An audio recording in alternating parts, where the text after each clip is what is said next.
Hey Mark, how you doing? So Roland booth and the big boy, right? The big fella, Jupiter X, very exciting. So tell us about it. I mean, we've seen the XM. What's different? I mean, apart from size. So basically, that is all that's pretty much different because it's exactly the same engine in the Jupiter X that is in the Jupiter XM. The benefit, of course, is that we have our brand new 61-note keyboard with aftertouch, which is the same keyboard that's in our brand new Phantom. Plus, we have a plethora of sliders, buttons, and knobs that look very, very classic and regal. Yeah, it's very 8-like this, isn't it? Very 8-like. Let's not beat around the bush. No, it is what it is. So, it's a bit of heritage there. Yeah, but there's more parameter control on the front panel than there is in the XM, right? Well, the benefit, yeah, so we can access 2 envelopes now, of course, with the sliders, which is great, as opposed to just 1 envelope set of knobs on the Jupiter XM. And then, of course, we've got our Oscillator Mixer, so we can mix our up to 4 oscillators, and that, of course, depends on which engine we're using. So if it's just a Jupiter, there's the 2 oscillators. If we're using the 4 partials from the XV5080, we're going to use all 4 sliders. To be able to have all of these sliders and knobs on tap is so cool. Very cool. So, I mean, but it's the same, so Zen core, isn't it, is at the heart of this, is that right? So the engine is exactly the same as the XM, and we've got the pre-modelled engine. So we've got the Jupiter 8, the Juno 106, the JX8P, the SH101, the XV5080, and the RD stage pianos as well. And of course, like the XM, the polyphony will change depending on which engine we use. So for the RD, it's unlimited. For XV5080, it's 256 notes. But if we use something like the Jupiter, it's 32 notes polyphony. But the Zencore engine is in there as well.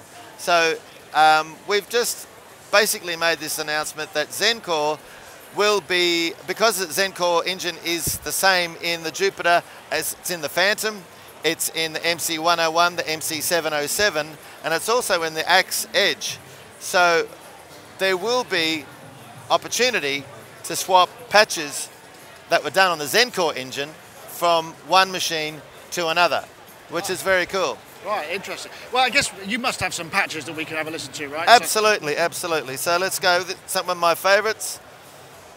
So this is using the artificial intelligent Arpeggio, which is very cool, because what we can do is play and it will follow how busy I get, basically. Right. So if I play simply, we get a nice little groove. You can hear there's a bass happening.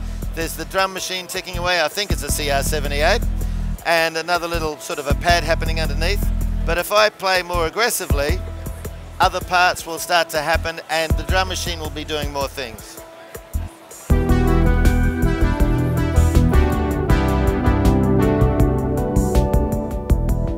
And then if I play one note again, softly, it'll pull back.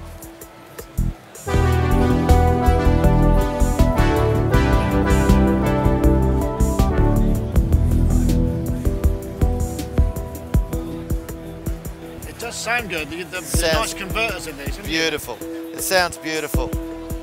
And of course, if you want to listen to the different particular engines, you can as well. So let's just go to, there I'm using layers of different synths. So let's just go to scene 1. Is it the same? Is it 5 parts you can go up to on this? 5 parts. So 4 parts for synthesizers and the 5th part being for drums. So let's go to Model Bank, and I'm now listening to Jupiter sounds. So I'll scroll through some of the Jupiter sounds.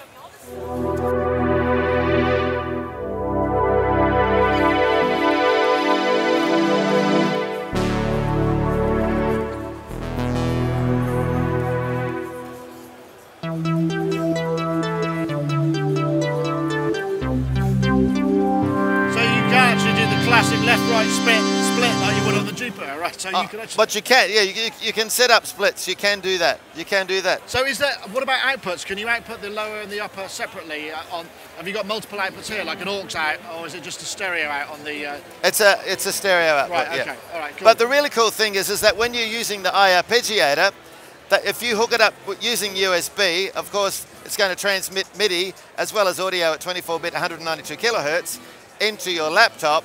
And if you hook it up to Logic, that arpeggiation that's happening it's going to spit out all the individual MIDI channels into Logic. So it's creating, doing different things, and then you can record that. And then, of course, you can edit that and make the arrangement your own and chop and change it and cut and paste it. So can you influence the arpeggiator, or is it just do what it does? I mean, are there ways to sort of move it towards more of a genre, or, you know, do you know what I mean? Is that...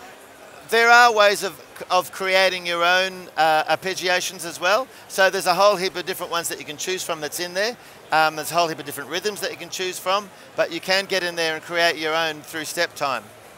There is an update coming too where you can actually use these buttons to create more of a TR type mode for sequencing as well, which is going to be very cool. And of course these can be used for quick patch selection, I guess, can't they, when you're playing live? Of course, absolutely.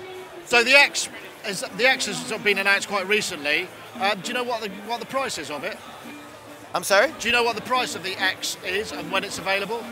So if my accent hasn't given it away, I can tell you how much it is in Australia. That'll be fine. Here in the US, I think it's around about the 3 something. Right, okay. Yeah. So it's a little bit more, it's more than the XM, but you get a lot more hardware. Oh, yes, it is. But you're getting this amazing hardware as well, too. It's all metal construction. The keyboard is our new keyboard. It feels amazing under the fingers to play. Of course, it's got aftertouch as well. Mark, thank you very much. Thank you for your time.